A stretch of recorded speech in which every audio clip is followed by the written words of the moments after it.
Blue Lagoon from Blue Orange Games, designed by Reiner Knizia, illustrations by Tomek Larek. I hope I said that right. Plays 2 to 4 players, ages 8 and up. We just got done playing a game, and we're going to talk about it.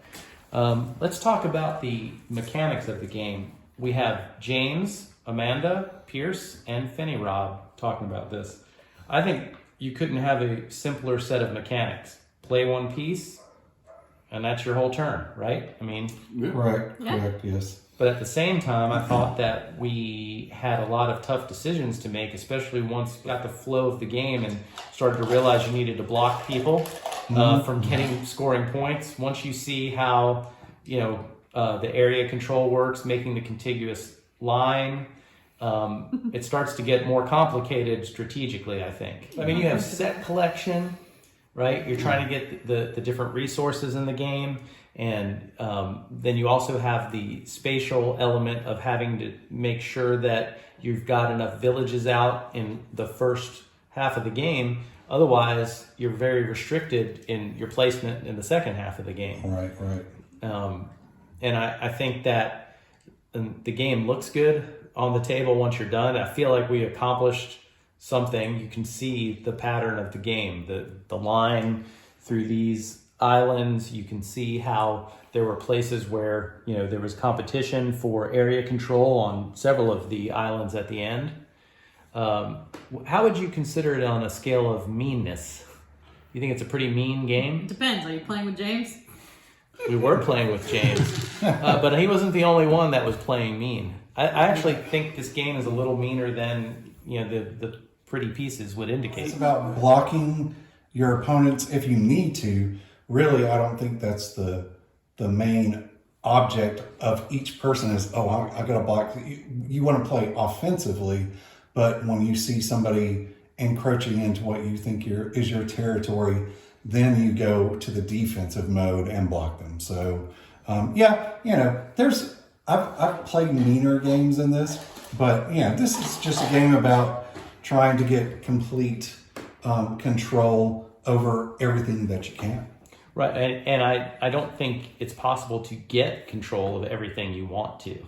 True. At least in a 4-player game. Now, with smaller player counts, you get more pieces. Like we had to put 10 pieces back in the bag, but when you're playing with 2 people, you actually have more pieces to fill up space. Right.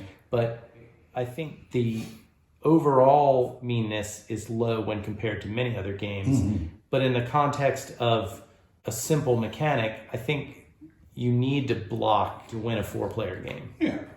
Now, what do you think about the randomness of the game? I mean, aside from the placement of the resources and the statues, there is no really randomness except for who goes first. Right. Did you find that randomness hurt the fun of the game? I mean, I noticed when we reseeded the board and we already had our villages out, there were a couple of spaces where you got resources, but I certainly planned, I did at least, to make sure that my villages were in spaces that were close to the resource. Yeah, same. Like I tried to get as many as I could close to them. But I mean, I feel like the random pieces kind of made it fair. And I think it makes it a little bit more replayable too, because every game is going to be a little bit different no matter what. You probably have an ideal setup of where you'd like to have your villages not too far from the resource spaces. And also, in order to get area control, you definitely want to have those strategically placed in the first round of the game so that the second half you can continue your chains. Because, heck, Pierce, you got stuck basically up in the top, in the corners. Your continuous line the last round was one island. Yeah, which is not very contiguous. That because that was the least of my, that's the least thing that I cared about was getting a contiguous line. I think my strategy on both parts of the game was to be on as many islands as possible, but I did not think ahead forward enough to make sure I was on all the islands the second time around. The first time around, I was on all the islands. So I think that's the first most important thing that I was looking for. Second, the point value of the islands. You know, just rule those islands, and you know, I kind of fell there thanks to you. Well, I mean, we were both we were fighting. I mean, there was a difference between getting no points and 8 points. I really do think it's kind of cool that the area control is first place and nobody else. I mean, most games allow like second place gets a little bit less. So this is like, you're getting 10, you're getting 0 if you tie. And now maybe they did the math on it, and you know, ties happen often enough that there basically is a second place kind of thing, because we did have quite a few ties, and that might be tied up here. And it could be the number of spaces on each island and how many times through playtesting, you know, those sorts of things occurred. But I do like it's, you know, if you're not paying attention in any aspect of the game, you're going to get punished in that aspect. And like you said, you weren't concentrating on that one thing because you were concentrating on something else. It wasn't that you just didn't want to have a contiguous line.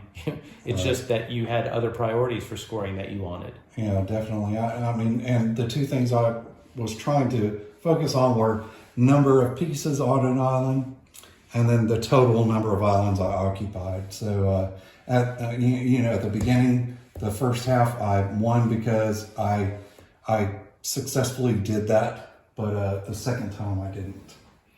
All right, we'll see, and we'll hold up the scores there from that. I mean, in the first half of the game, it was pretty close. James fell behind, but he made a valiant effort. He kind of got He the gets the shaft. participant award. He kind of had some issues. I took your 3 points from winning. Yeah, you did. So I appreciated that. But I mean, the game was pretty tight all the way across the board. And I do like the fact that it's the same scoring both times. So it's not like you have some ticky-tack differences that you got to pay attention to. What do you think about the whole concept of the first half of the game? So, I mean, the basic rules are you place one piece on your turn. That's all you do. But during the first half of the game, you can, they're double-sided. You can place the boat side in any space on the water that's vacant. And then you have to place your land pieces have to be adjacent to something else. But in the second half of the game, the only thing you can do is place next to adjacent pieces. So you can't escape the blocking as well as you could in the first half. I think that requires you to plan ahead with putting your villages down, so that you, in the second half of the game, it's like a balancing act. In the first half of the game, you could get away and score a lot of points. In the second half of the game, I mean, like for instance, Pierce, you had 88 in the first half. In the second half, you had less than 60 because it got harder. I think because of your placement of your huts in the first half of the game. I think that's a genius difference between slightest of difference in rules that makes a huge difference in the strategy of the game. I agree. And, you know, one thing that I noticed is it's kind of a real life thing. At first, at the very beginning, you're traveling along the waters and you're looking for the most strategic place to settle. And when you do that, then you can, you know, maximize your area of settlement. Trade routes, things like exactly. that. But once you're settled, it's hard to get out of your place. So the second round through is a little bit harder to get out of there. So I love that mechanic, and it's very kind of real life. You know, it's really cool. I like that take on it. I think for the simplicity of the game compared to the decisions that are required to play it well is a good value for the learning curve, right? I mean, you don't have to teach this game. It's not difficult. You just show people, you place one thing on the board, it's got to be in the water with the boat, etc. I mean, there's really like 4 rules. We only had that one issue where you can't do branches and you have to do a continuous straight line. That was our only issue, but that was addressed on Board Game Geek. We hope we got it right. We said you couldn't branch. That hurt James a little bit, Unfortunately. but I don't think he would have won anyway. So all of his belly aching can stop. But he hurt other people very well. He did. Well, I think on a scale of 1 to great, I'm going to call this game very good. I can play this with anyone. You know, this game just kind of strikes me in a specific way. You know, most games that I play, I just play them. And, you know, this game has me thinking forward, going, what can I do next time? You know, this is really crazy. And it kind of hits my obsessive compulsiveness to where I just want to sit here and think about this game the whole time.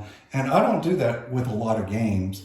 Do you find that, is that a positive comment you're making? Absolutely. Because I just ordered this game on Amazon while we were playing it. Did you? Yeah. So I'm going to sit in my house all day and just look at pieces and go, okay, what can I do to make this better? So, yeah. So I think you'd probably rate it higher than I would then in that sense. I would, you know, 1 out of 10, I would give it probably a 8.5. All right.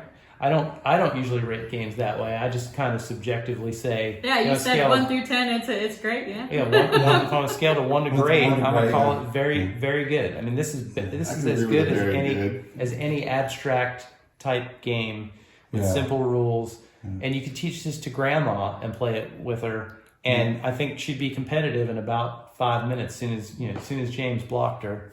Should beat him with a cane. That's right. Amanda, what would you say on a scale of 1 to great? I think it's really good. I mean, we have an 8-year-old that I think would probably be really happy with this game.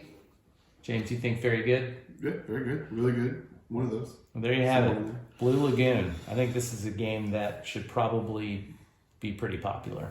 Thanks for watching. Please like this video and subscribe to my channel.